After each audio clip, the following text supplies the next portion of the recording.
young fishermen out there on tour are really done a fantastic job the last couple of years on tour, and I'm hoping to catch a carper today. I don't know about you. So we've got a lot of the major league fishing pros, coming out after I get done. I think we got Cody Meyer coming. Cody Meyer is really a West Coast angler that is unbelievable at bass fishing. And then also my nephew Jonathan is going to be doing some seminars too. So you're going to hear a lot of different techniques today. But today I thought I would kind of talk about something I really like, and that's fishing a jerkbait. I get a lot of questions about jerkbait fishing.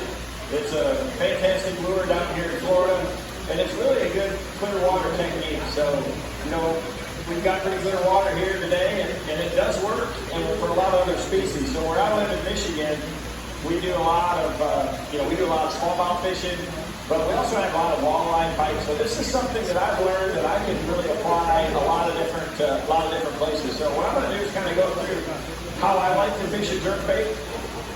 And some of the things that kind of make the difference in the number of bites that you're going to get. So first and foremost, you got to have the right equipment. If you want to have a good jerkbait presentation, if you want to have one where it's real active and you get a real erratic action out of that bait. Whew. Oh God! I should have never cut my hooks off. I know the guy that owns the store, and I think I can maybe ask for forgiveness instead of permission.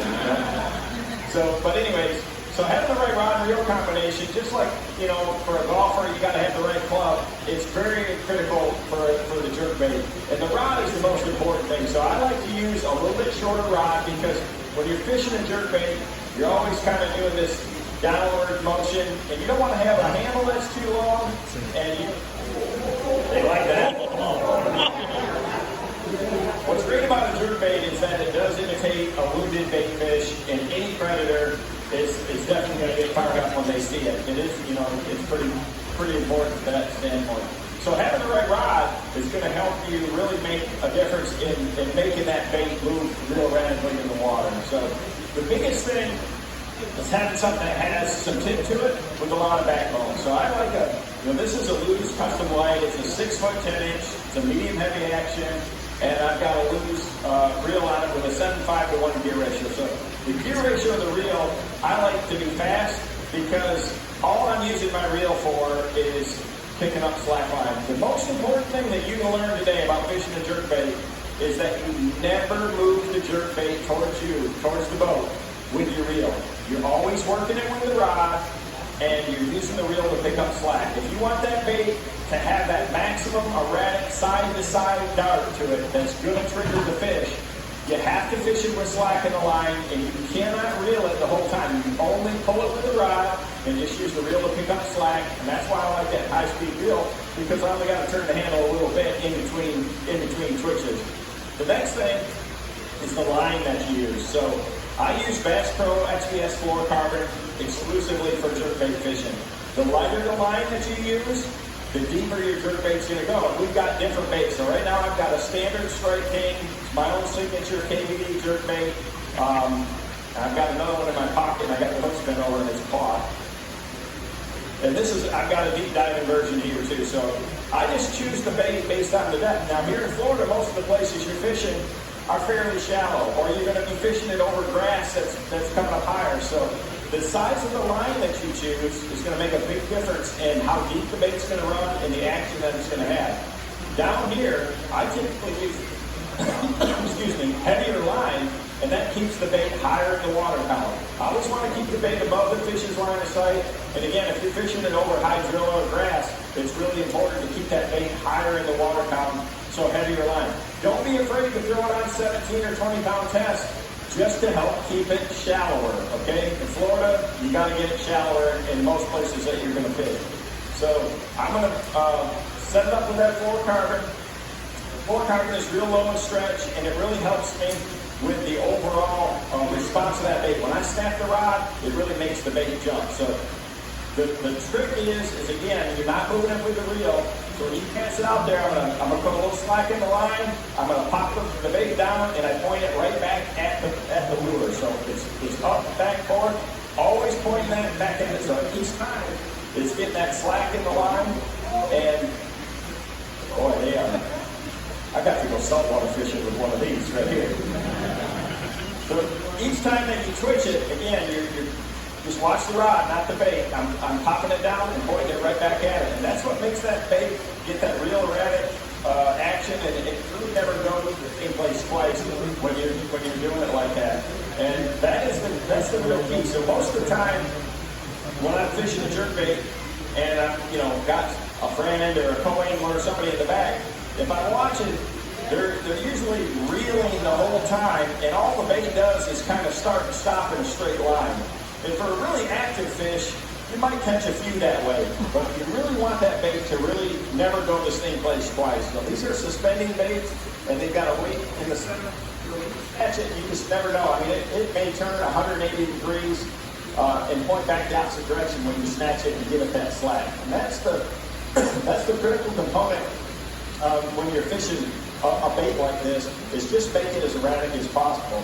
The next thing you got to do is you got to pick a color that's going to be visible and natural. So the water clarity is a big part. The clearer the water, the more natural I want the pattern to be.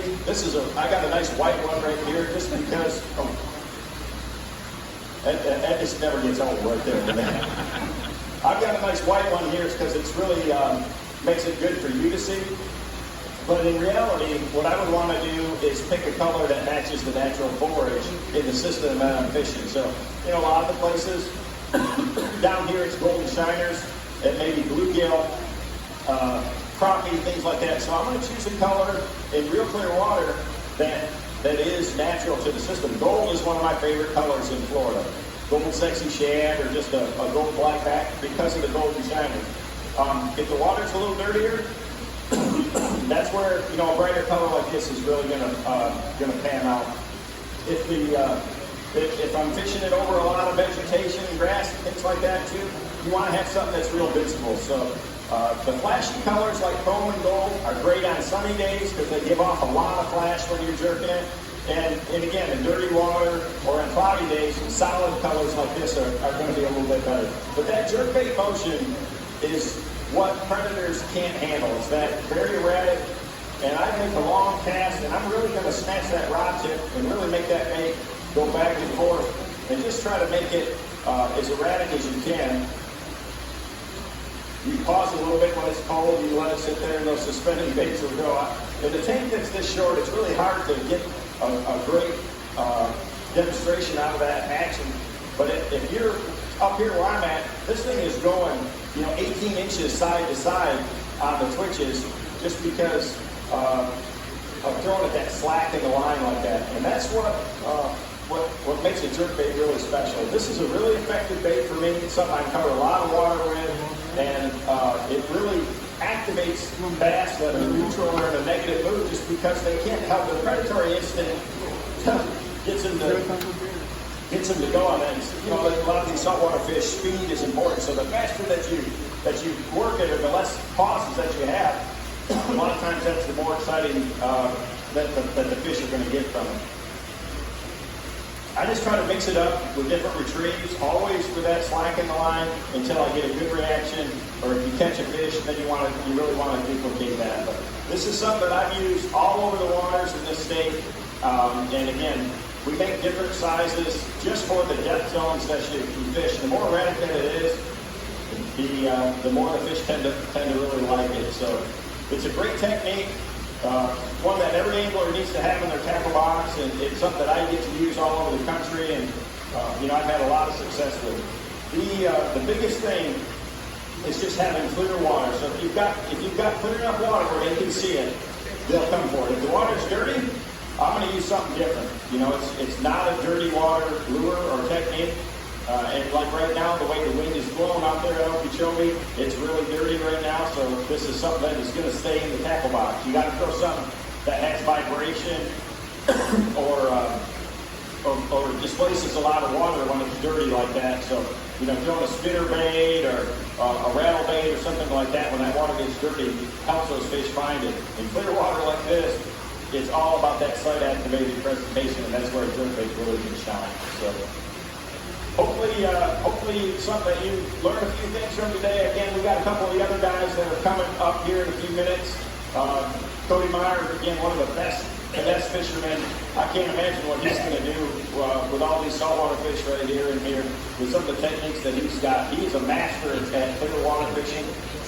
And then also, like I said, my nephew Jonathan, we grew up fishing the Great Lakes where we have this real clear water too for smallmouth. And it's just different when you have this kind of visibility and everything's so visual. It's my favorite thing in the world is to fish water like this right here, this real clear water where you can see the fish and see how they respond to your techniques and to your presentation. But fishing the jerkbait is one of my favorites. You can see why the fish really react to it. So appreciate everybody coming out today. Make sure over the next few days that you follow Major League Fishing. You can watch the live stream every day. I know I'm back out in the water in the morning. Pretty tough day yesterday. Conditions are getting better, so I'm looking forward to having a lot better day tomorrow. Thank you very much.